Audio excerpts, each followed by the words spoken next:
Welcome back. This is Maddie Steffens. We're going to continue on with the second video clip of the Advanced Care Planning series.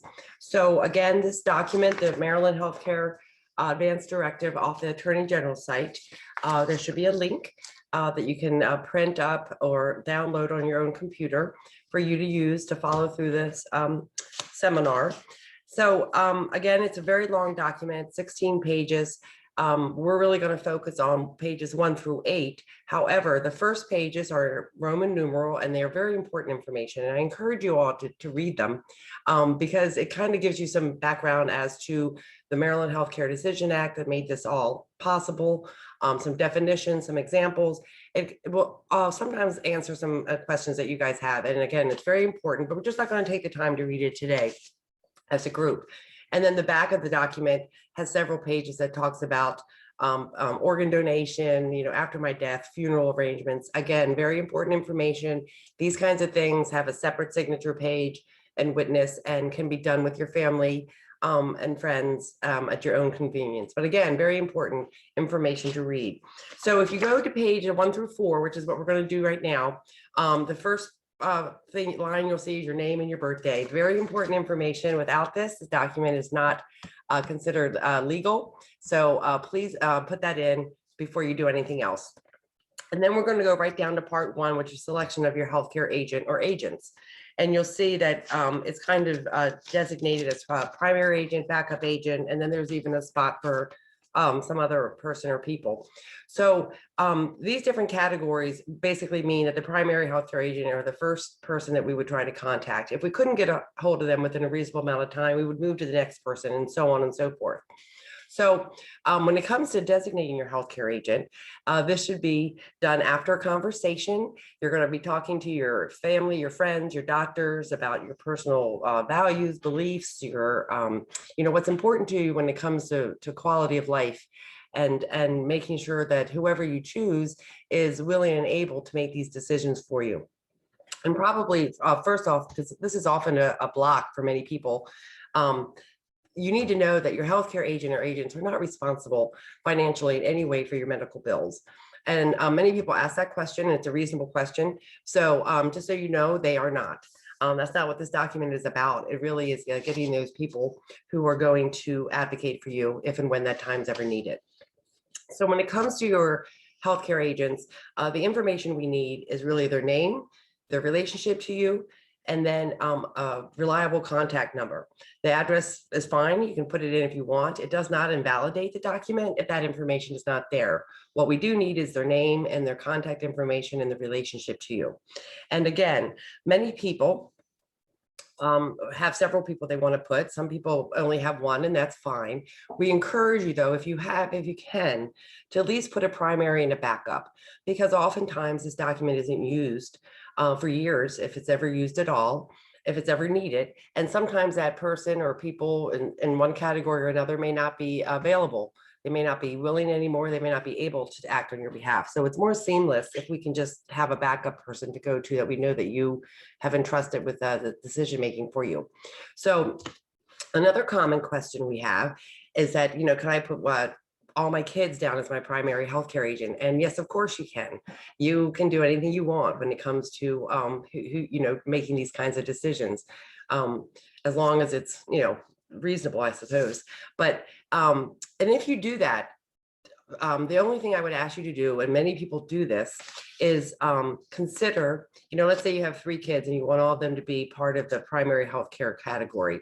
That's fine, that's reasonable, that's legal, and the document is valid.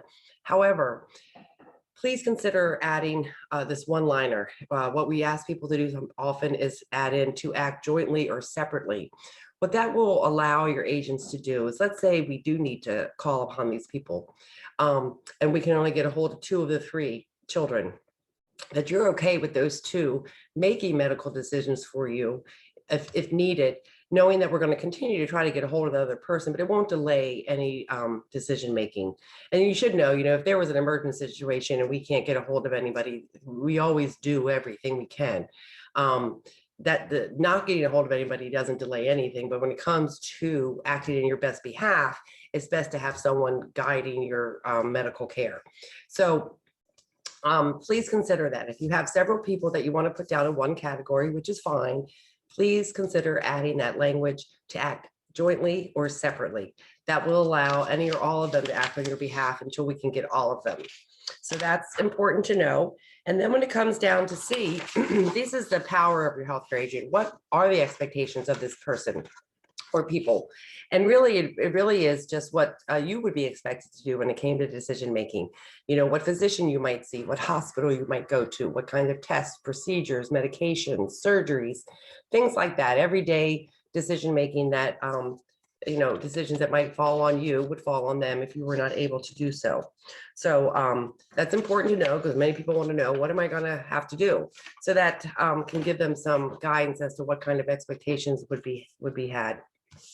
Part D, E, and F is a part where you can add in some personal information, thoughts, ideas, suggestions, you know, other people you would want your healthcare agent to contact that might be able to give them some insight as to what kind of decisions you would want.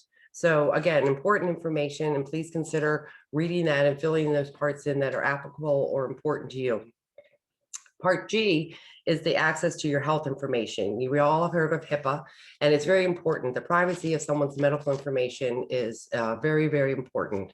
And it's reasonable to assume or expect that if your healthcare agent ever had to act on your behalf, they would need access to your medical records.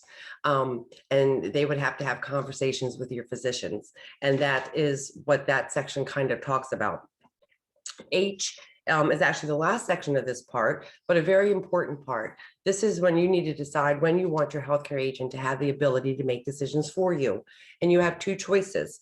The first one is immediately after you sign this document, subject to your right to make any decision about my healthcare if I want and am able to. And the second one says that whenever you are not able to make your informed decisions, either because your doctor in charge, which would be your attending, decides that you have lost this ability temporarily, or your attending and another physician agree that you have lost this ability permanently. Often people will say, you know, what should I do? What does it mean? Basically, you know, when it comes down to it, so many people have benefited from advances in medical care, and people with chronic medical conditions are living longer and living better. But often these medical conditions could have exacerbations or flare-ups that may render someone incapacitated temporarily, meaning that, you know, the expectation is that whatever treatment they would receive, they would get back to their baseline cognitively and be able to make their own decisions. So that first choice, immediately after you sign this document, subject to your right to make any decision, if you're able to, would allow your healthcare agent to come in and out as needed, without the physicians having to document or fill out certifications of incapacity. So I usually would recommend that people would do that if they're comfortable with their healthcare agent. And you know, that last little part that says, if I want and am able to, also means, you know, there are people who are perfectly able and capacitated to make their own decisions, but for whatever reason, they choose not to. They don't want to talk about it. They will say, talk to my spouse, talk to my children. And that's fine too. We're going to talk to those people who you trust to make decisions for you. But this also kind of covers them and allows them to come in and out if you don't want to, when you don't want to, things like that. So it's a little bit more seamless. But so those are your choices when it comes to the effectiveness of that part. So that's the end of page 4. That's the end of this section and the end of this video clip. So I want to thank you very much for taking the time to listen to me. And I hope that you are filling out this document either as we go, or you're taking notes so you can talk to your family and complete this at your convenience. But please, you know, stay tuned and watch the next video clip, and I'll talk to you later. Bye-bye.